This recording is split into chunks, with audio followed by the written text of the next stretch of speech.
Gordo Byrn, welcome to the podcast. Thanks. Gordo, if somebody is clicking on this right now and they don't know who you are and they are unfamiliar with your journey, why should they stick around and listen to what you have to say? Well, I've been through a lot of things that most people are going to go through in their lives. I think that would be probably the reason to hang out and give it a listen. First thing is, a couple times in my life, I decided that I wasn't happy with the direction things were going, and I was going to make pretty big changes. And those changes worked out for me. Now, sometimes the changes involve changing countries, but other times I just changed the direction of my life and everything from the outside seemed to stay the same. So, same house, same wife, same kids, the whole thing.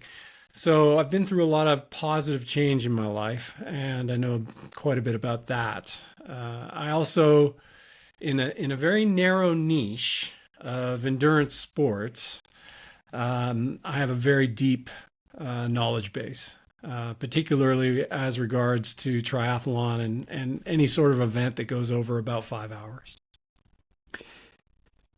I want to get into some of your personal journey because I think it's a great lesson that people I think can take a lot out of. But I want to go back to something you said, which is you were not happy with the direction your life was going multiple times and you were able to change that. Yeah. I recently saw a stat, and I'm forgetting the exact figures, but it was pretty staggering. Where I think it was like over 90% of people in America want to have their own business, but only 6% do. So that gap is obviously huge. From your experience, what keeps people from taking that leap? Whether it's starting your own business, whether it's changing directions in their life, just doing something that they know deep down will bring them more happiness, but they're just stuck in this rut. The destination seems daunting. That's what I would say. And it doesn't really prevent us, but because we have no ability to see where we want to get to, it's sort of like that's why I think most positive change comes out of rock bottom or being like really dissatisfied. And saying, look, from this point, I got nothing to lose. I'm miserable. And I'm going to try some new things. So I think change from that point can be pretty positive. Change when you're just kind of ticking along. It's like, I'm not really into this, but things aren't really all that bad. Those situations, it can be tough to kind of get going. So working backwards from that, what I tell people, and really where I try and help people get focused on, is look, what is the next step? What is, I love this question. What is one thing that if it happened would change everything? Now, most of us have a single thing that will get us going. So it might be, it might be, look, I'm going to upload one video to YouTube every day for 100 days and just figure out how to do it and see if I connect. And I'm going to pay attention to where people react and pay attention to sort of what they're interested in. Now, that's not really my thing, but for my thing, to get really fit and to get ready for a race, well, what does it take? Well, really all it takes is the ability to do one workout at a time. And you just sort of stack these workouts up over time. Or to be a writer, well, you're going to have to publish. It's not just about writing, you're going to need to publish. And so when I launched, my publication a couple of years ago, I was like, well, you know what? I was writing a lot through the pandemic. I had a daily diary. I was like, well, I can publish 3 articles a week, no problem. And for the first year, I'm going to publish 3 articles a week and just see where it goes. So, say Monday, Wednesday, Friday, and I'll see where this takes me. The other thing I discovered was that if you want to write a book, the easiest way to write a book is start by writing a blog. And 2 articles a week, 50 weeks, you got 100 articles. And out of those 100 articles, you turn them into 10 chapters and boom, there's your book. Now, going from blogging to actually publishing a book is a lot more labor intensive than you'd think. The writing is the easy part. But I would say what you need to do is just break it down into the component steps And then from there, just start chipping away on a schedule that you know you can hit. And I think where a lot of us get derailed is we're trying to use the advanced program when we're starting out. And really, when we're starting out, it needs to be like this low bar, low hurdle that we're just going to be able to hit. And we just get the reps in. And then we let time and compounding do the work for us as opposed to having to bust ourselves out day in, day out. That's an effective strategy. That's what I use now that I'm a lot older than when I was younger. I could kind of put in huge hours, but now I have to be a little smarter with it. I don't know if this is going to make sense to anybody, but it kind of makes sense to me. The way I like to think about it too is no matter what stage of life you're in, no matter what circumstance you're in, think about all the events that happened before that to lead you to be to where you are today. So like, for example, if you're working a corporate job, as many people are, and let's say you're unhappy, well, you had to go to school for 4 years, presumably, to get a degree. Then you had to go to X amount of interviews. Then you had to do, right? There was a lot of steps in between you not having a corporate job and you having a corporate job. And all of those steps, like if I had told you 4 years ago, hey, you need to do all this to get this job, you'd been like, whoa, that's a lot. And you go to school for 4 years, and then you create a resume, like I need to go do all these interviews. But to your point, when you break it down into smaller pieces, right, you start working up towards that. You let time and compounding do its thing, and now all of a sudden you're working this job. So even if you're unhappy, there's a lot of steps that went into you being unhappy with your current situation. Does that make any sense at all? Yeah. And a lot of times, these feelings of unhappiness, it doesn't take much to turn it around. In other words, small changes can have big effects on our mood. And small positive changes could make us realize, well, actually, my current situation has a lot of good in it that for whatever reason I wasn't able to see right now because I got myself in a bit of a funk. And so, it's actually 3 years ago this month, I decided to get back into shape. And the process of getting more physically fit made me much more positive with everything else that I had going on. So you have this, sometimes you can have this feeling, oh, I need to change everything, but maybe all you really need to change is 2 hours out of every day. And it's a reallocation of time towards something that can make you feel good and give you a sensation that you're moving forward in your life in this one area. And I was a coach to amateur athletes for a number of years. It was my full-time gig. And the fun part about that was I was involved in the best part of everybody's day. So it was the not work part. It was their own time. They were doing something they wanted to do. And by carving out this bit of their life, they made the whole thing much more enjoyable for them. And they had the feeling of getting into shape, maybe getting through a race, having a good experience at the race and all this, and it can kind of snowball. And it was a really neat role to play in people's lives, being involved in their favorite part of the day. You mentioned being unhappy, and so I want to take us to a period of your life where you were unhappy and you sensed that you needed to do something different and perhaps take a different direction. And that was when you were in private equity, which for many people, the words private equity bring up, money, right? Very lucrative business, success, from just a distant perspective. If you say, hey, I'm in private equity, that just, emulates success to other people, and, people view you as having made it. But for you, it was different. Like you had these feelings that there was something more than just private equity. So if you don't mind just sharing how you got to private equity, first of all, why did you go in the direction of finance? And then how you worked through some of those feelings and how you ultimately ended up doing what you did for a large number of years. So from a young age, I had an aptitude with math and figures, and I really enjoyed it. And then I got to university and I did an undergraduate degree in commerce. And I found out that I was also good at finance and accounting, computer programming, and calculus.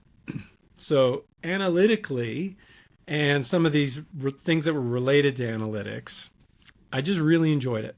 So that part of the job was a lot of fun for me, and I was good at it. And I worked my way up through the firm, and I'd probably been in the firm for about 8 or 9 years, and I was the youngest partner. And I was just sitting on my couch, and we had just raised a big fund.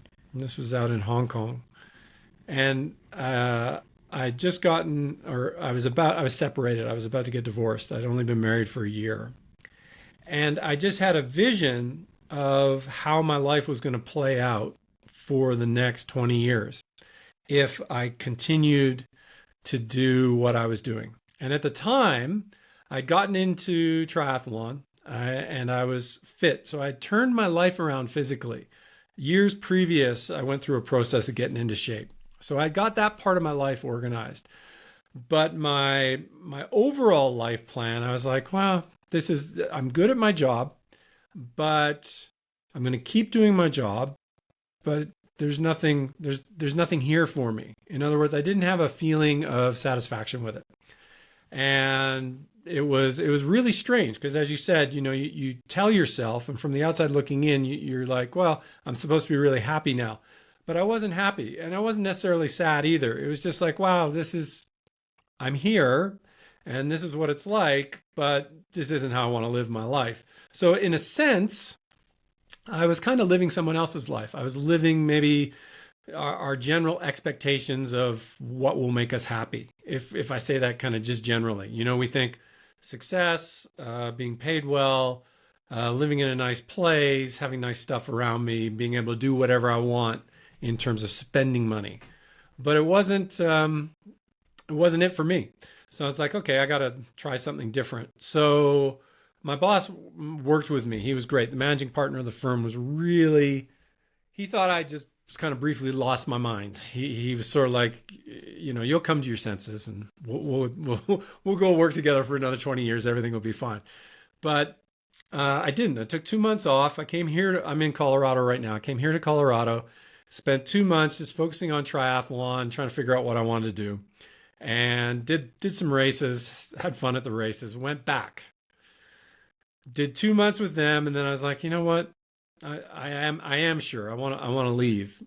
But my dad said, hey, don't just eject, just take a leave of absence. So if you do try this out for a period of time, you'll be able to get back in the door. And everybody liked that. They liked the sound of that. And then that also gave them, they could consult for me for a year and stuff. And so it wasn't quite part-time, but when things came up, they felt fine just asking me, and I could kind of help them out a bit.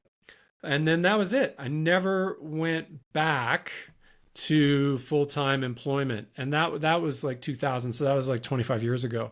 And so since then I had consulting assignments, part-time jobs, smaller jobs. I had a period in my life where I was a full-time coach, and just different things. And then we had 3 kids. And through the kids, it was another big life change. And then we had the pandemic, and I was like in the house with the kids. And I realized that once again, I'd kind of let an aspect of my health slip away. And that time I was actually pretty bummed. I felt very dark. I wasn't particularly positive. And dialing it back age-wise, I'm in my early 50s. And I'm sort of, you're like wondering, well, is this just the way it's going to be? Am I old now? And then I decided, no, I'm going to try again. I'm going to try again to get into really good shape and see how that impacted me.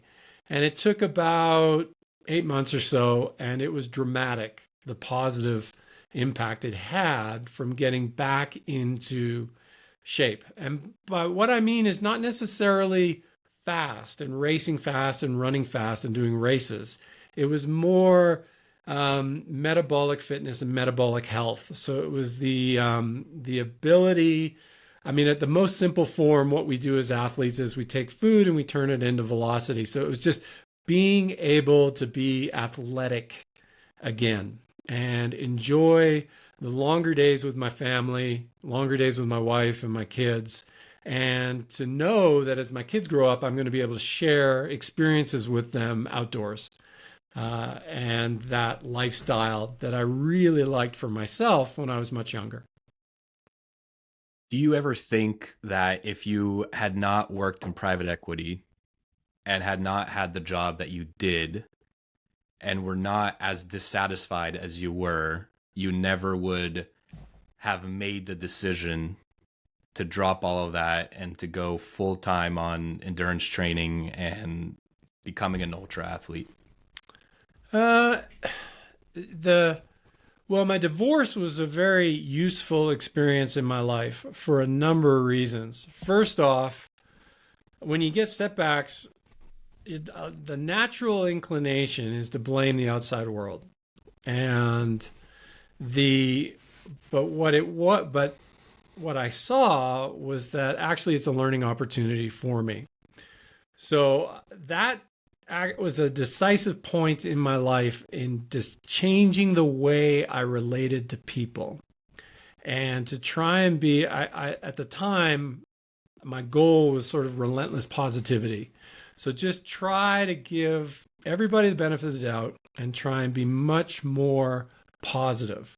Now, with having the opportunity to take a break and in effect do exactly what I wanted to do with training, and focusing on triathlon for a period of time, that was kind of easy because in a sense you are doing exactly what you want, and it's relatively, if you can't be positive, then you're not going to be positive at all.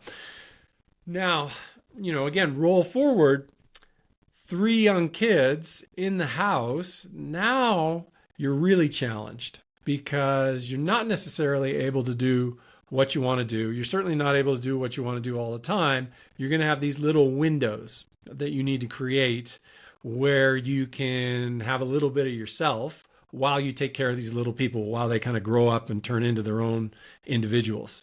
And so it's a different kind of challenge, but these things sort of build on themselves. So different setbacks in my life have always been an opportunity for change. Another setback I had a really bad bike accident in my early 40s. And as a result, I wasn't able to do really anything for about 6 weeks. And I was like, well, what am I going to do? I can't really do anything physical. So I wrote a book, and the book was really for my kids, for my young kids, because I had this powerful desire to pass on certain lessons to them. So I wrote that. And then in taking a break from being very focused on athletics and then writing this book for the kids, I was like, you know what? The right thing to do right now in my life is to focus on my family. And so I had that period of time where I focused on the family. And that was a great choice for me. It takes a lot of courage to make the decisions that you did. Do you view it as courageous doing what you did? Well, this is a very interesting part. So when people hear that I was in private equity, they often think, oh, Gordo had $100 million, and that's how he was able to break free. So my net worth when I left private equity was $1 million. Okay. So it was a significant sum of money, and it remains a significant sum of money. But it was not enough money to do effectively nothing for the rest of my life. I was relatively young. So what I needed to do was relocate to a low-cost part of the world. And I moved to New Zealand. And I went from having this expensive lifestyle, living in a townhouse in Jardines Lookout in Hong Kong, this beautiful townhouse, and sort of this life that was expensive to run. And I just shrunk the whole thing. I took 90% of my cost of living and just cut it out. Boom. Pretty much overnight. And at the time, I was able to find a house that I could live in, a 5-bedroom house in Christchurch, really cheap. So I set up this really cheap location where I could work as a consultant, I could do my training, and I could live my life for a period of time while I figured out, hey, what's next? So I think that is an important consideration, in that I wasn't set in any sense of the word. but I made some good choices by figuring out a way to live cheaply, which gave me a time window to figure out what I wanted to do. And that was a good choice.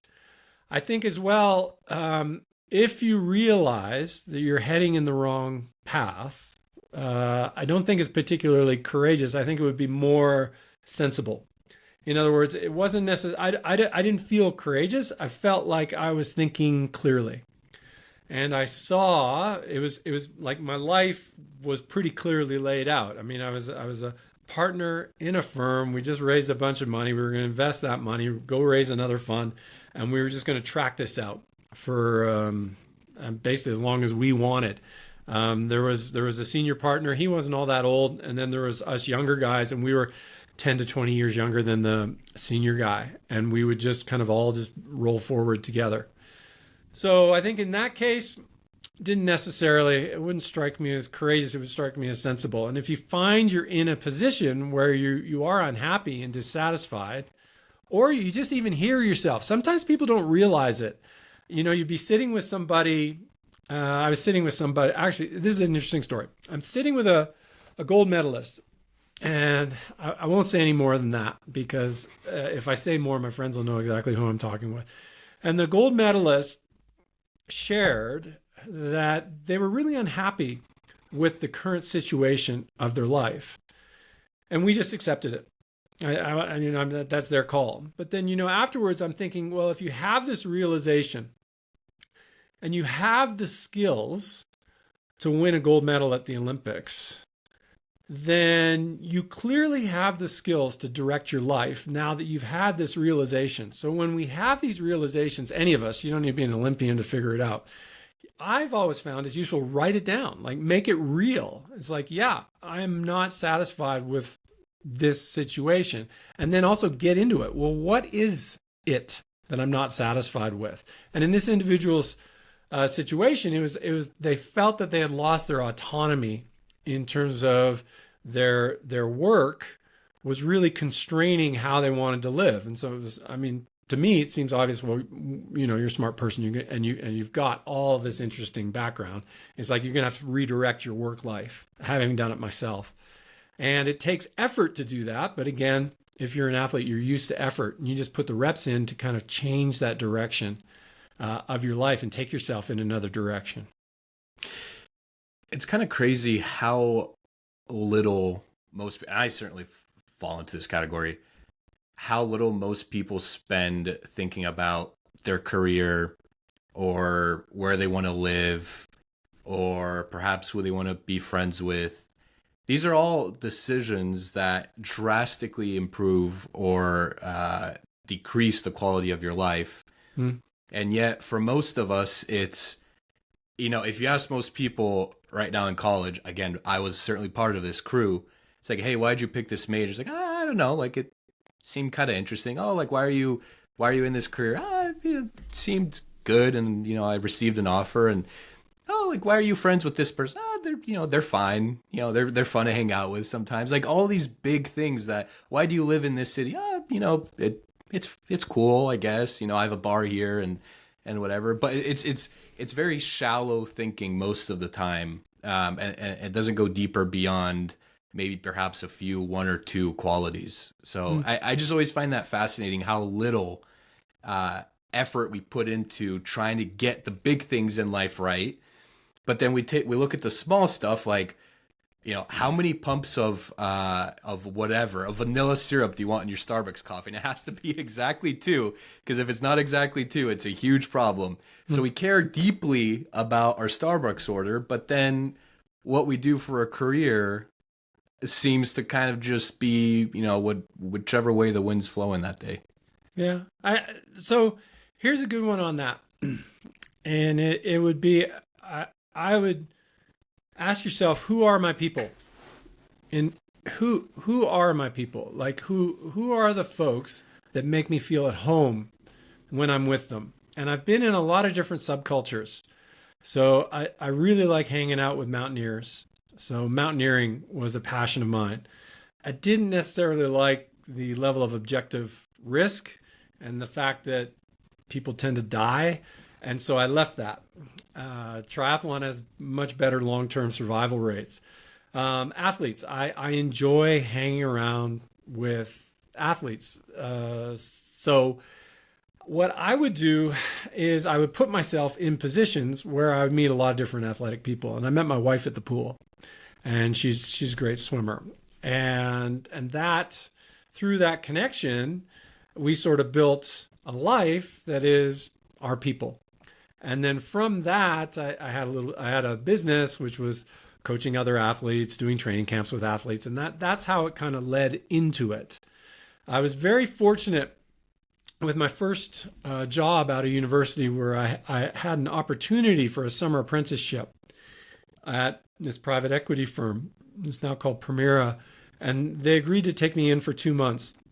And the 2 months turned into 10 years, but just getting in the door. And I think when you need to have the awareness that you're in the door, when opportunity kind of comes knocking, you got to just go for it and really give it your best shot, and see where that might take you. And in my case, it took me over to Europe, and then ultimately it took me out to Asia, and this 10-year period of my life where it was great. I was educated. They taught me a lot, and I still use the skills that I learned from that period in my life almost every day, in terms of for the rest of my life. So these skills I learned in my 20s will be with me for the rest of my life. Now, another choice I made, which was a good choice, was being willing to have other careers. So each of us is free to change direction at any time. And so I sort of had this 10-year finance career. And then I had another 10 years, which was kind of quasi. A friend of mine started a business up, and I was working in the business part-time, but I was also doing training a lot part-time. And so I would kind of come in and out of my life. And that was a 10-year period. And then I had this 10-year period where really fatherhood and marriage was the biggest thing in my life. And now the kids are, we're 2 years away from our oldest graduating high school, and we're coming into this other phase, which will be up to my wife and I to decide, well, how do we want to live this next phase? And just to understand that it is normal for our lives to change and to have these different phases of our life that we will go through. And so not to be defined by how things are, just because we've been a certain way in college or been a certain way for the last 5 years, we are still free to completely change direction. And in my mid-20s, I decided I was going to completely change the person I was and really embraced a much more active and much more healthy lifestyle that served me well over the last, 30 years. It's been great. You strike me as someone who does not cling to their identity. And I think a lot of people cling to their identities, or at least the stories that they've told themselves, or maybe that their parents told them when they were young, like, hey, you're not too good at this. And then they just assume that that's who they are. For me, for instance, like I was that way with running forever. I mean, still to this day, it's something I'm actively fighting, where I try to tell myself, like, there's no reason you can't be at least a decent runner. Like I grew up playing water polo, swimming, like I was always in the pool. And I hated running. Like it was the absolute worst. And so I would tell myself these stories of, you don't like running, running's not for you. Some people just aren't great at running. And recently, running is an example, but I've been trying to dispel a lot of these identities that I had for whatever reason. Yeah. That's the first step. For me, I define that as the first step of becoming truly an adult, is taking all the dogma that was put into us by our schools, our friends, our parents. I knew 3 of my great grandparents. So, I mean, there's a lot of family in my young life, and all of those folks have a vision for, well, actually, it's, the kids always, your first programming is your parents' unfinished dreams, right? That's the first. You kind of wonder, well, where did these ideas ever come from? Well, the ideas came from the parents because they were projecting, and you can't help but do it. I see it in my own kids now. So things that paths that I didn't take, sometimes they're very interested in those paths. And I was kind of like, how did I do that? Like it just gets passed. And then so they go into the world with all this stuff that I've passed to them. And then part of their job is to kind of live, pay attention, and then decide, well, hey, where do I want to take myself? So then you have this period where you define, well, this is who I am. But the better way to deal with it is maybe develop these different identities. And so if we look at where I am now, so there's like this athletic identity, this coach identity, finance guy, accountant. I work as a fiduciary sometimes, brother, son to my dad who's turning 80 this year. So that's a whole different relationship than where it was 50 years ago. So there's all these different identities. And then you have experience and you're like, well, actually, I have figured out all these identities. I could be almost anything I want. And then you can, over time, if you're fortunate, now obviously I can't be an NBA basketball player, right? Can't do that. Can't go play in the NFL. But within reason, I can have this very broad identity. And it's having a broad identity is useful because when one aspect of our lives isn't working out, well, then another aspect, maybe we focus on that and we have more choices. And if we get too pigeonholed, one of the challenges that elite athletes have, they talk about elite athletes die twice. They die at the end of their career, and that is a very powerful identity that goes away at the end of their career. And then ultimately, there's the other death. But if you go through this, and it is traumatic experience when you're younger, because you've had this peak experience in sport, and then it ends, and then you have to kind of fill this void. Those skills can be really helpful for the rest of your life because you've gone through this big change, and now you realize, oh, I can get through change, and I can redirect myself as I want. I've had athletes on this podcast who have told me directly that post-retirement, they were completely lost. Yeah. For the very reason that you just laid out. And it's very understandable. A lot of the most elite athletes, which I'm sure you can relate to being an elite athlete yourself, you spend all this time training, starting a lot of them at a very early age. And it's all you know for 30 years, sometimes 40 years, however long you're doing the sport. And then all of a sudden it's done. And either your body, gives up, or just, you're just older now, less athletic, right? Tied to the whole body thing. Maybe something else happens in your life. You have to give up the sport. Anyways, and then it's done. And you're like, okay, so what do I do now? Like the only thing I've ever known is basketball. The only thing I've ever known is tennis. Like I don't know, business. I don't know all these other things. So it's interesting you bring that up because I've had athletes again come on the show and tell me word for word, I was lost. I had no idea what to do post retirement. Yeah, and when my friends talk to me about it, I'm like, well, what interests you? What can you be excellent at? Because being an elite athlete is about mastery and excellence. So elite athletes have the ability to get a very deep understanding of a very narrow thing, whatever their sport was. And in some cases, it probably even goes down to their position. And you've got that skill, and you find that really satisfying because you've done it for years and you've put in way more work than any rational person would. So there's an aspect of your personality. Don't deny that aspect. Find yourself an outlet for that personality, part of your personality. And I did some different things. I became really good at skiing. And when the kids were in elementary school, we did a lot of skiing as a family. And that let me kind of go deep on skiing. And then in the pandemic, we were locked down. So I was sort of like, well, you know what? I've never really, it's been a long time. In my early 20s, I focused on strength training. I was like, it's been 30 years since I really focused on strength training. I'm going to go deep on strength training and really do my best with it and have these other projects where you give yourself an outlet for that aspect of yourself. Now, here's another thing though.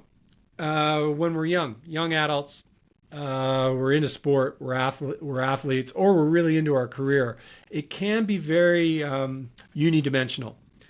And this aspect of the elite athlete's life, this single-minded focus, I realized that it wasn't going to lead to a good outcome for me in the second half of my life.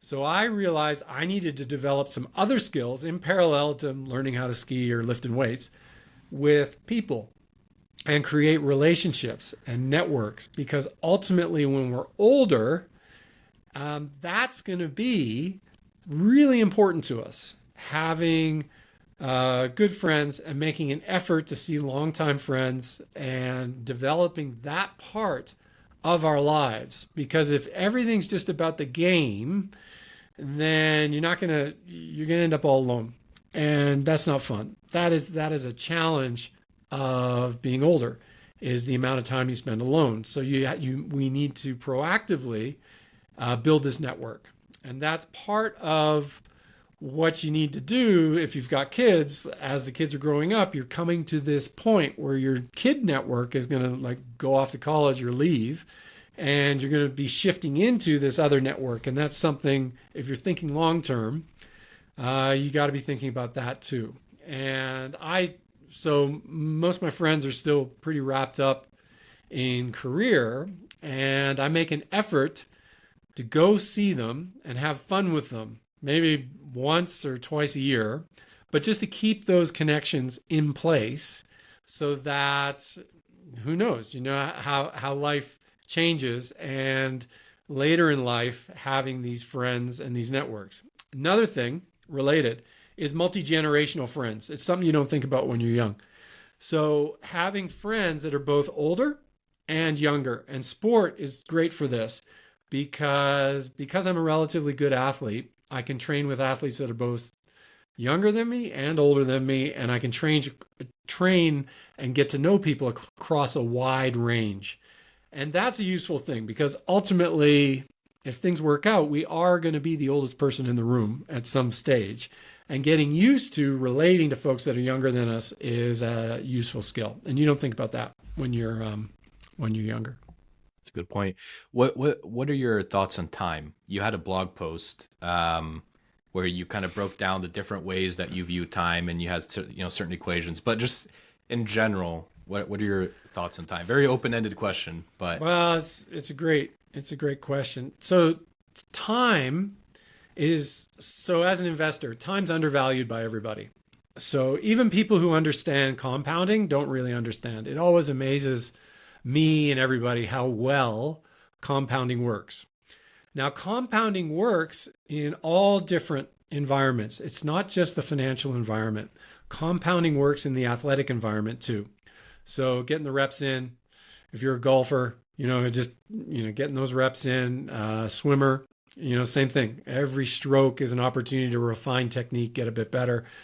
Time in the saddle if you're a cyclist. So compounding works in this wide range of fields. Now, because compounding works so well, I think people don't really understand the relationship between money and time. So something I've done well since I left private equity is I'm willing to trade money for time. So you can get paid very well on an hourly basis if you're good at what you do, and maintain freedom of most of your schedule. And that has been, so rather than trying to rack up this massive balance sheet, what I wanted to do in my life was gain control of my week and gain control of how I can direct my time. And that has been a focus of mine for 25 years. I've been very focused on where and how I spend my time.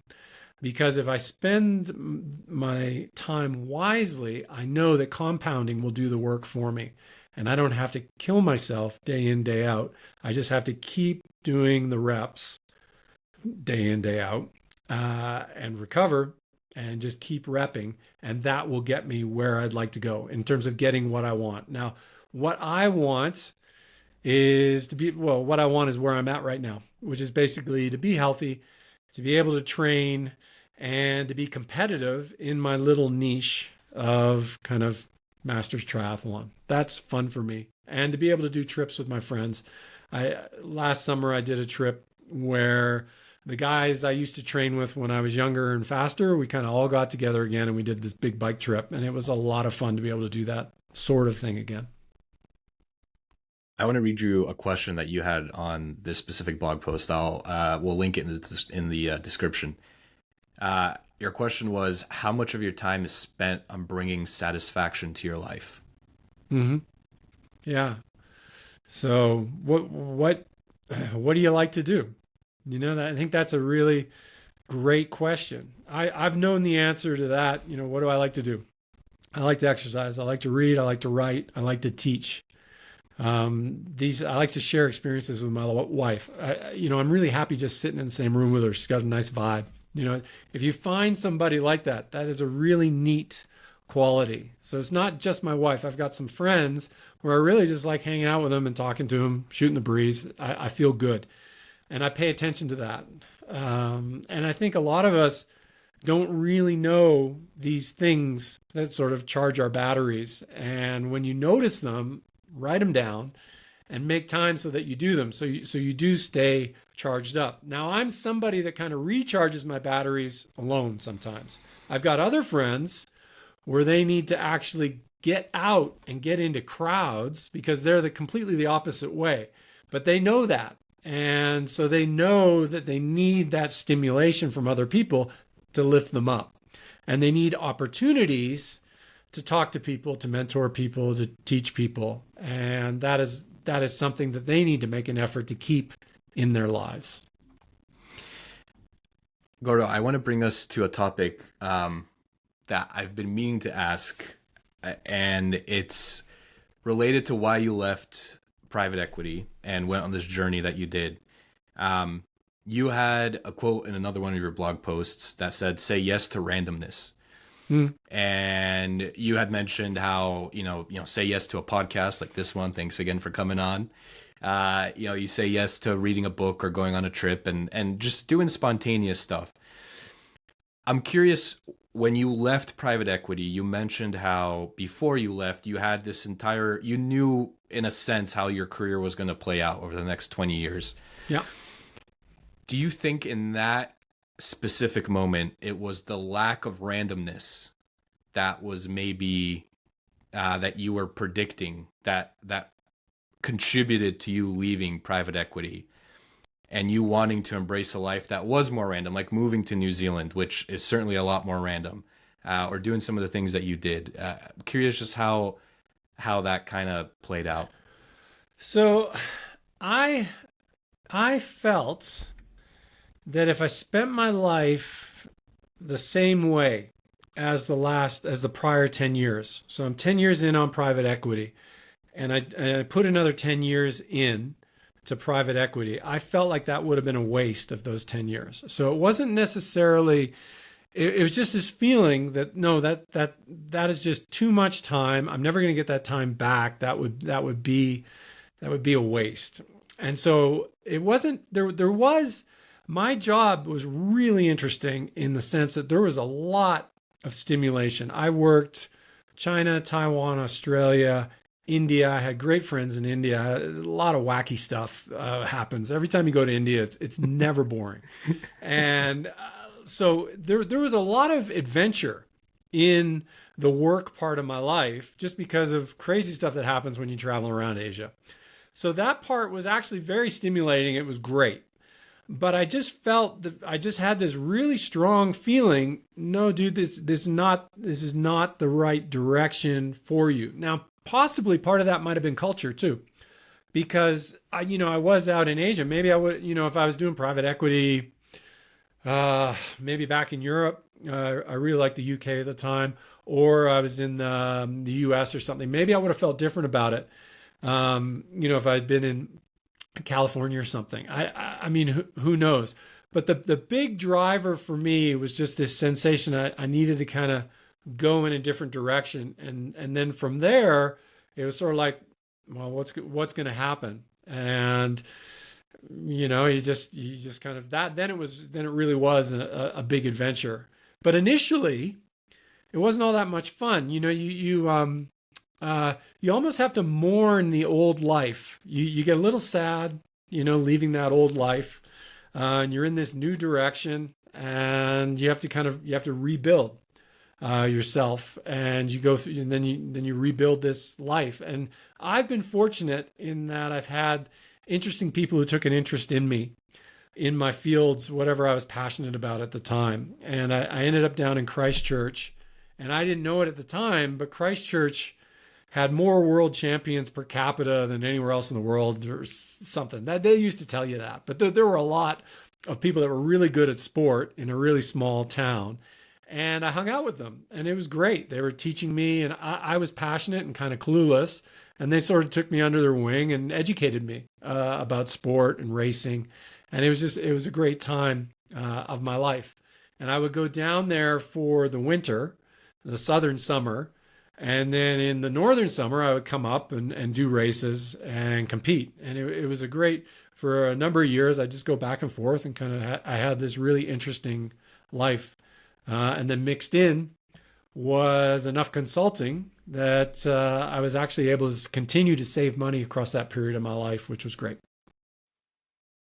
Gordo, we spent about 47 minutes together, and we still haven't even touched on your Ultraman World Championship in 2002, the plethora of triathlons that you've done. You did a swim bike run across America and New Zealand. So we've talked about this identity of yours, this athletic identity, and all that goes into that. I was hoping you could just spend a couple minutes explaining, first of all, for those who may not be aware, what is an Ultraman, and then just the training that went into it and how that all came together. So I didn't know. I'm somebody that had this ability that was lying dormant in me while I was working in finance, and I had no idea. So this ability, it turns out that I'm really good at exercising all day for a lot of days in a row, and I had no idea. So the Ultraman is this event where you swim 6 miles, you swim 10K, 6.2 miles, and then you get out and you ride your bike 90 miles. That's day one. And then day two, you do a 175-mile bike ride. And then day three, you do a double marathon. And and they have these little events, and they kind of feed into this championship that they do in Hawaii. So it's an amazing course because it's a point-to-point 10K swim in the ocean. Then you get out and you ride 90 miles in the hills. And then the next day you ride 175 miles with a lot of climbing. And then you do a double marathon, goes across the lava fields. So it's just incredible. And it turns out that I'm really good at that. And I won, and it was a transformative experience for me. It was the first really big race that I won. And I realized it changed my self-image. I realized, well, maybe I'm not just this finance guy that was kind of doing triathlon. I realized, well, maybe I could become a very good athlete. And so that was a point where I was like, I'm going to really kind of get into this. I was pretty serious because obviously you got to be pretty serious to win the thing. But then I kind of stuck with it for a few more years and took myself to a much higher level. And then with all the training, because you do need to do so much exercise, we would dream up different training camps because it's just easier to do these point-to-point rides and because there's so much volume required. And then a friend and I came up with the idea, well, why don't we just swim bike run across the US? And we did it in 9 weeks. We started San Diego and we finished up in Hilton Head, and we tried to stay relatively south, secondary highways. And back then, this was before we all had, the world on our phones. So we would, it was like paper maps. You get a gas station map of the state when you cross the state border. You kind of weed your way. You're working the phone to try and figure out pool schedules so you can get in the pools and swim. And when we came across lakes, we'd swim in the lakes. And then we did a fun one where we swam from one state to another because there was a river that was the border. It wasn't the Mississippi. It was like a reservoir. I think that was, we swam into South Carolina or North Carolina, something like that. And it was just a great, real challenge. At the beginning we thought it was going to be fun. About a few weeks in, we realized it wasn't going to be all that fun. It was just going to be really challenging.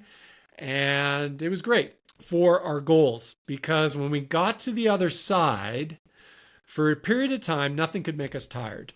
And as an athlete, particularly an endurance athlete, to have this very deep level of fitness enabled us to do some really impressive training, which took our level up to a very high standard.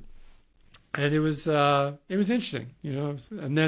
And then we hosted. I hosted a training camp where we did something similar but a smaller scale, where we went north to south in New Zealand, and we did stages down, and we took a ferry between the islands. We didn't swim. Swimming, biking, or running? What was the hardest part of the Ultraman? Uh, let's see. The run, definitely. So so it's day 3. You're exhausted.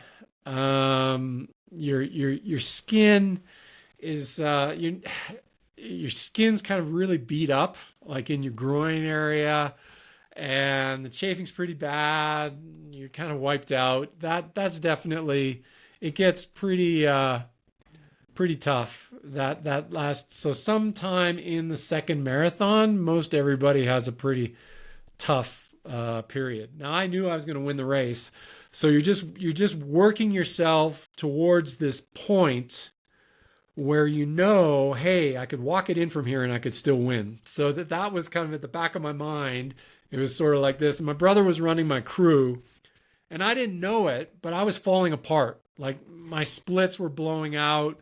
And then he's like, and there's 2 other crews, so there's 3. He's the main crew guy, and they have this little whiteboard where they would give you messages and things like that. And they're like, should we give him his splits? And they're like, hell no, we're not giving him his real splits. And they started giving me fake splits. And you're so out of it, you're kind of like, that doesn't seem right. And they're like, nah, you're doing great, bro. Just keep rolling. Just trying to get you through the bad bits. And it worked. You know, it got me through, and then I was fine by the end. But it was a really challenging experience. I had Alex Hutchinson on the podcast, and he's done great work in the field of endurance. And one of the parts from his book, Endure, that I really enjoyed was this relationship between the brain and the body when it comes to endurance, and which one dictates terms to the other. Yeah. And there's research where, you know, it says, hey, the brain has this protective mechanism that, you know, it kind of predicts, and it says if you're nearing your limits, it's going to instruct your body to slow down and to take it easier. And then there's this other school of thought that says, hey, you know, your body sends signals to the brain to tell it to slow down. So maybe your body temperature is increasing, your heart rate, whatever. From your experience doing all these events, any insight there on which one you think it is? Yeah, there is an emotional component to everything. So there's an emotional component to fatigue. There's an emotional component to intensity. And there's an emotional component to how all these different duration races feel.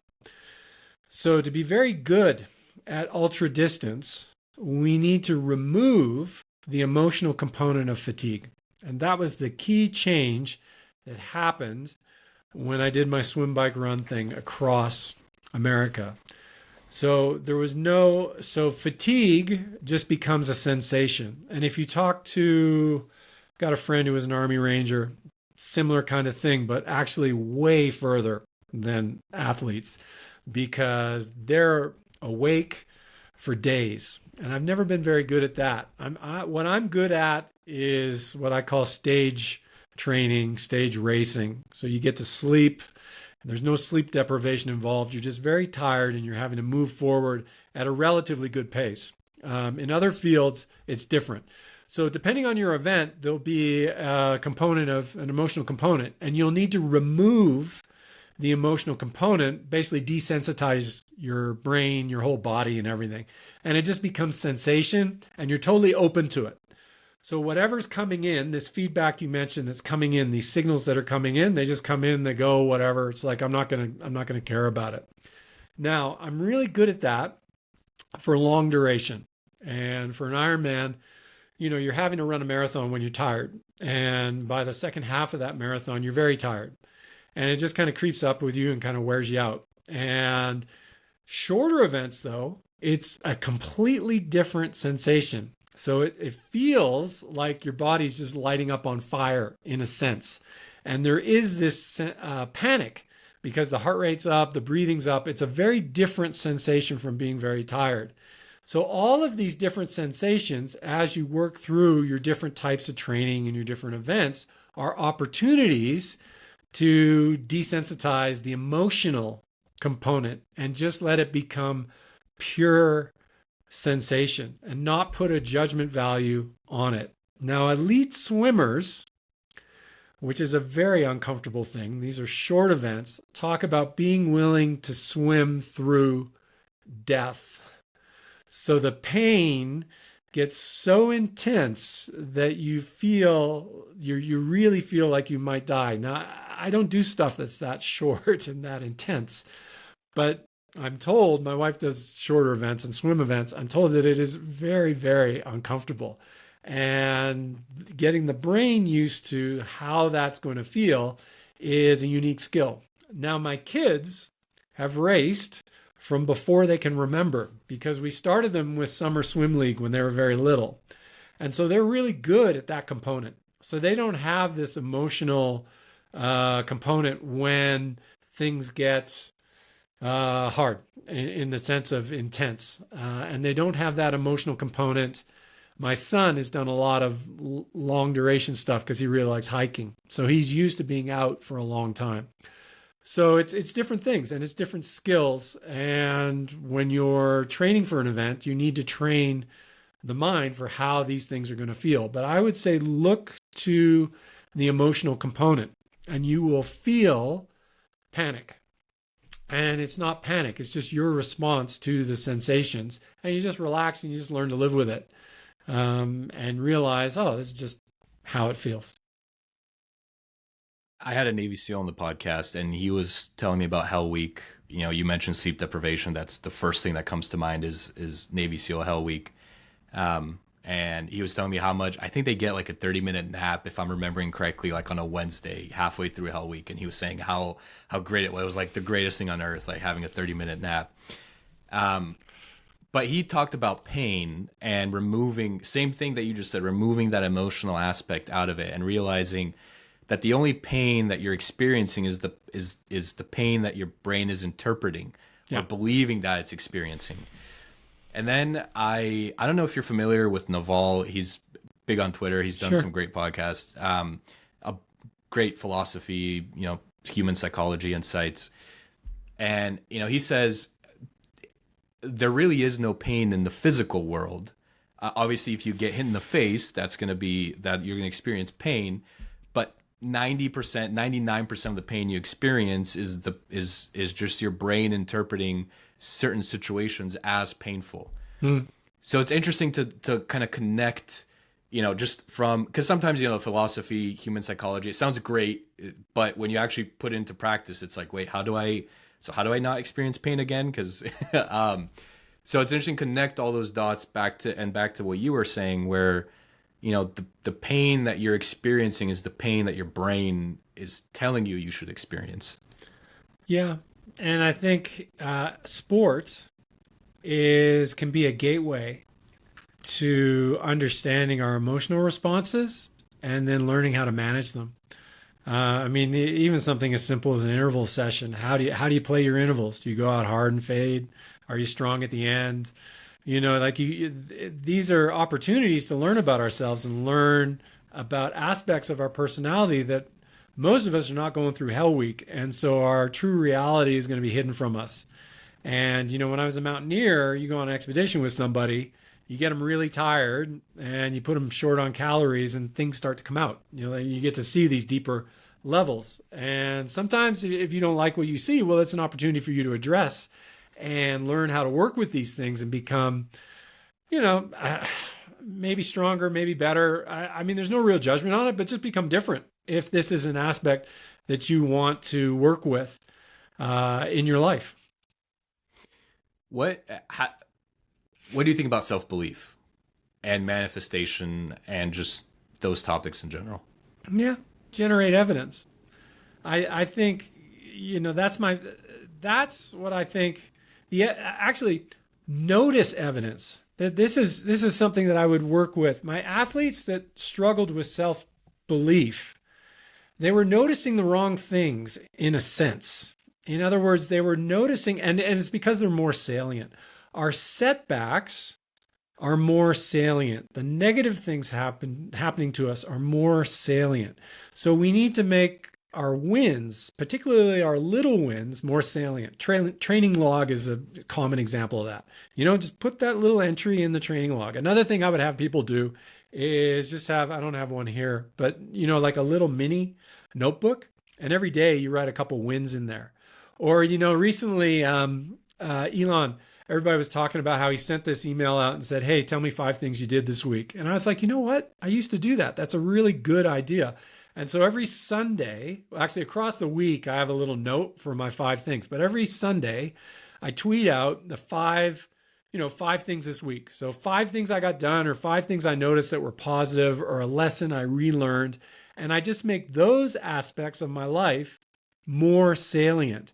And that will strengthen our self-belief, because we will notice our wins and we will notice what's going right. And we won't get wrapped up in all the noise and BS and negativity that's out there if we want to pay attention to it. And we'll stay focused on moving ourselves forward in the direction we want to go. Or we might just notice, like the other day, I'm reading a book. It's called A Story is a Deal by Will Storr. And just somewhere in the book, there's a question, what does winning look like? And that moment, I realized winning looks like right now. It's having the time to read a book today. That, for me, that was winning. I have time in my life to sit down and read a book and learn something new. That's a win for me. And it can be really simple things. And so it's great. You just make it more salient. Alex Ramosi has a quote on this: outwork your self-doubt. You mentioned bringing up noticing evidence. And that you're actually the first person to say notice evidence, not just have evidence, but actually notice it. And I think that's a huge component that people forget about, because you can have all the evidence in the world, but if you don't take time to actually realize it and notice it, it's all for naught, because there's no point to it. So not only outwork your self-doubt, but then notice the work that you're putting in and the results you're getting. Yeah. Every single week, I take a minimum of 2 easy days back to back. By the time I finish those 2 easy days, I've forgotten about all the training that happened before it, and I feel like I've done nothing. So if you don't make it, if you don't make these things salient, you'll forget about the reps you put in, about the work you put in. And it seems to be the way we're wired. It's kind of a universal thing, part of being human. Yeah, certainly part of being human is being more negative than I think we'd like. How does this tie into being present and being present in the moment? Well, for me, so I'm not a big meditator. There's a really, really good triathlete who was dominated the generation before me, called Mark Allen. And he talks about movement, particularly endurance exercise, can be a meditation in motion. And cycling is really good for this because it's a repetitive motion and you can do it at a relatively low heart rate. Swimming, some people are worried about breathing. Running, some people, your heart rate's jacked up, but everybody can ride easy. It's something everybody can do easy. And it's like, people talk about walking meditation and that. And so for me to be present, I need that exercise will bring me presence and clarity of mind. And when I started out, this is before we all had constant music and phones and everything. And like, we'd just go out, we'd have nothing. And we'd go out and do our rides and it's just us and the wind. And it was great. And at the beginning, there would be all this noise that came up, old events, old emotions, beefs, all this stuff. And you would just it would come, it would go. Sometimes it'd be with you for a half hour and you would just work through all of this stuff. And it was a really great time for me. And that would have been, say, early 30s, just working through stuff and then just learning just to let stuff go. And that exercise as a vehicle for letting a lot of these things go was great for me. You're telling me you went biking without listening to a podcast, Gordo? That Nothing. is incomprehensible. I know.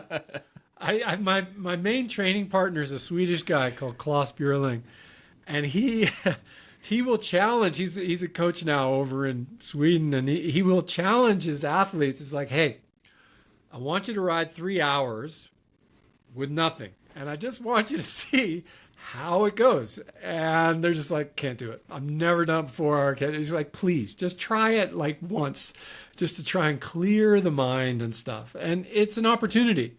I still do sort of periods where I will just have just nothing and just go blank for a period of time.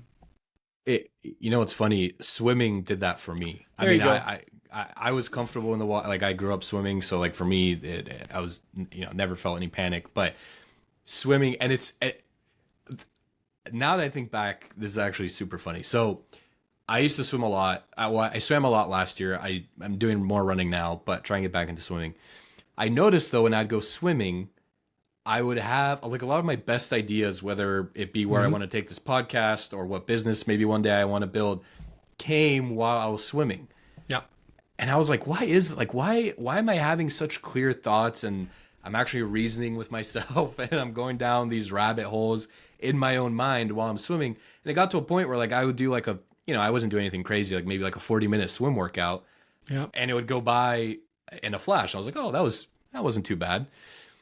And at the time I didn't realize that it was because I had no music, I had no podcast, I had nothing. But at the time too, I was thinking of getting like those, waterproof earbuds or whatever. So it's funny because if I would have done that, I would have taken out arguably what was the most beneficial aspect of the entire workout, which was just having peace and quiet and thinking, just literally going through my thoughts. Airplanes used to be like that for us too, because there was no way for anyone to contact us. So when I was working in private equity, it was great. There was no internet, there was nothing. And the proofs of my first book I got through on a trans-Pacific flight because there was just no distractions. I was like, all right, I'm on the plane and we're just going to keep going until this book is done. And it was great. So we would have this undivided time just to read or write or do whatever we wanted. And these periods are great to sort of build in. My wife still does a solo, easy swim, continuous and relaxed on her own every single weekend, just to kind of unwind at the end of the week. And it's a key part of her week. I don't want to open up the can of worms that is mental health, but I do think a big reason why mental health is already and is becoming a larger epidemic, especially in the United States, is because people are just distracted 24/7 and they don't have time to actually think and work through some of their feelings, some of their thoughts. And then it kind of just sneaks up on you, and sometimes all at once. And it's like, whoa, how did I get to this state? It's like, well, maybe because you didn't address some of the things that were playing on in your brain in the background because you were so distracted by everything else. So, I'm going to start doing that. I'm going to start going for walks or going for runs and just no media, no AirPods, no nothing. Just whatever sounds I hear out there in the wild, that's all it's going to be. I bring a pen and paper because I always, so that moment of insight, I always want to be able to write it down. So when I do, I mean, obviously if we're swimming, we can't do it, but right. But when I'm walking, so I got this little route I do outside, and I make sure I got a pen and paper with me, because sometimes I forget, and then you're having to repeat this idea to yourself the whole way while you're walking home. So you're trying not to let go of it. Yeah, that's a good idea.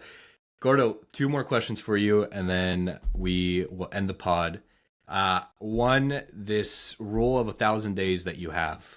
Yeah. Can you explain what it is, and what people should take away from it? I would love to. 1,000-day pacing.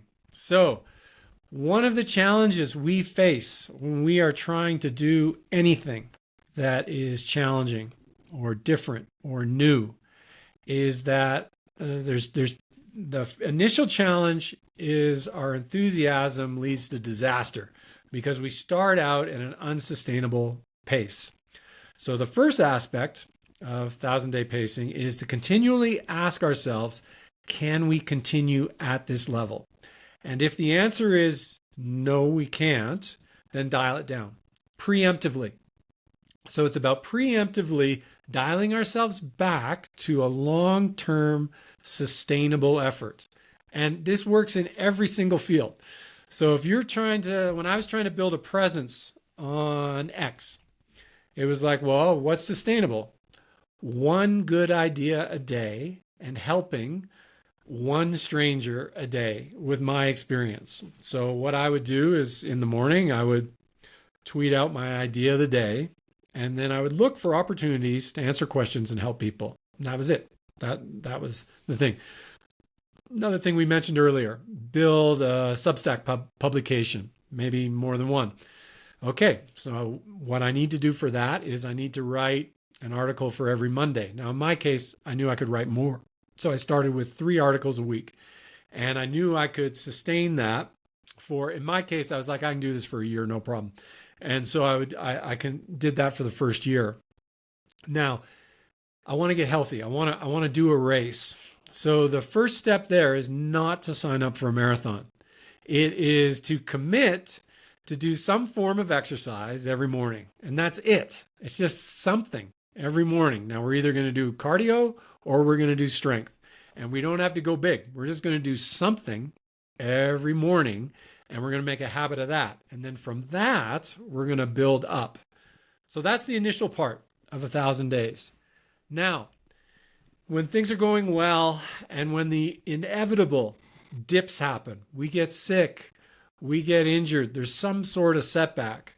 Now, the 1,000 days is, well, look, this journey I'm on is not about how I'm feeling this morning. It's not about this setback that I've got. It's about doing my best for this initial 1,000-day period. And if my best is really scaled down because of reality, well, that's just what I got right now. And I'm going to give what I got right now. I'm not going to quit. I'm going to persist, and I'm going to stick with this path. And so it'll help you manage the natural ups and downs. And if you're the kind of personality where you want to try and knock it out of the park someday, you're like, that's probably not a good idea because I know I'm going to have to back it up tomorrow and the day after tomorrow. And it just moderates things. And what you'll find is it really lets compounding and time do the work for you because one day here or there becomes much less important. And it's all about stacking up the reps over time. Curious, why 1,000 days? Well, when I started working with people, well, 1,000 days is what I use. When I started working with people as a coach, I would always say, hey, you're going to have to give me 500 days before you decide if the plan's working. In other words, we need to get the mindset way out there. And what I found in my athletic career is that if I could do the plan for 1,000 days, I would be in a completely different place than when I started. So 3 years is about the longest anybody can remember anything in terms of collective memory. If you wrote down all the scandals, if you go back in time and look at what were all the biggest scandals in 2022, and how many do you actually remember from 2022 now? And these were big news events. Most of them have faded from our collective memory. And so I just felt that this was a long enough time for me to go really to a completely different place. And I was right. I mean, I went from not running to running under 90 minutes for a half marathon off the bike a couple weeks ago. And just fitness wise, it's just a completely different place. I went from not competing to winning my age group in different events. And it's been great. It's a complete transformation. And then I'm thinking to myself, well, if that's the first 1,000 days, what's the next 1,000 going to look like too? And this has worked in a number of different areas in my life. So trying to become more personable, more outgoing, trying to be kinder. Just whatever the moment is, starting a business. There's going to be rough days and there's going to be good days. But really, what I'm going to do is I'm going to stick with this process for 1,000 days to see where it takes me. If you can last that long, just that duration makes you an exceptional individual. It is really challenging to meet a low bar 1,000 days in a row. It's just not common. Alex Ramosi, I brought him up earlier, but he has this really great framework for it. Relates more to business, but he says when you're starting a new business, you have uninformed optimism. So you don't know anything about the business, but you have all this optimism because you're going into it. It's the shiny new thing. It's going to be great. It's all going to work out. You're going to become a millionaire. Then as the business goes on and as you find out more about said business, you have informed pessimism. So now it's like, well, growing a podcast is actually harder than I thought. And, maybe scheduling guests is a little more difficult. And that's where you start to become discouraged and you might give up. And that's really where the success depends on what you choose in that specific moment. Do you decide to quit? Do you decide to keep going? So what I like about your framework is you're setting yourself a preset timeline of, regardless of how you feel on any given day, which you just mentioned, I'm going to do something for 1,000 days. And so regardless if I feel discouraged or if I feel super motivated, that's just the baseline. That's what I'm going to do. So I really like that. I love that framework. So now what I'm going to do is I'm going to bring everything together that we've talked about. And I'm going to bring it back to being a father. So what have we talked about? We have talked about removing the emotional content of fatigue. We have talked about removing the emotional content of intensity. And you just touched on two very important points, which are relevant to fatherhood, which is the ability to persist over time and this idea of de-escalating the day-to-day, the moment-to-moment. You mentioned presence. So all of these aspects that we've been touching on tangentially to sport are very important when we're at home and dealing with family members. And this works up and down the chain. It can be more difficult to manage up the family tree, but it's definitely our role to manage down the family tree when we have kids. And that is, just bringing it, just sticking with it, not getting too wound up day to day. When I make my parenting mistakes, it's always because I'm too wound up in the moment. And, you just take the long view. We're heading in the right direction. Kids are doing great. We're doing great. And we're just going to kind of keep just rolling along. And it is great. These skills are very relevant to different areas of our life, what we've been talking about today. Absolutely. Gordo, one last question for you, and then we'll wrap up. What is one piece of advice you wish you learned earlier? It costs you nothing to be nice. So I was, you can imagine, I was a hard-charging young individual because I made partner at a very young age. I was off the charts, type A, pretty aggressive. And if I had better soft skills through that period, it wouldn't have cost me anything. And it was something that people worked with me and tried to encourage me to kind of learn these things. But I think a lot of people that have aptitude at a young age can fall into a mistaken belief that being polite is being weak and that being kind is kind of a waste of time. And something I've learned is actually for some people, like for me, I don't really care if somebody's rude to me. I can work with very difficult people. But there are very good people, very effective people that you will completely demotivate and will move out of your life if you don't respect your tone and they feel like you're not being kind to them. And that's just the way they're wired. Now, I'm not wired that way, so it was really difficult for me to see that when I was younger. But that would be something that I would have really benefited from. And I wasn't able to have a successful marriage until I figured that one out. Love it. What a great way to end the pod. Gordo, thanks so much for coming on. Where can people find you and more of your work? Feel the Burn is kind of my handle, but it's Burn with a Y. So Feel the Burn at Substack.com. Feel the Burn with a number 1 after it on X. Feel the Burn on Instagram. I mean, I'm around. If you punch my name into Google, I come up all different ways.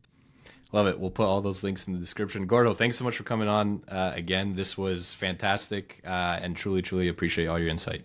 Thanks, Nick.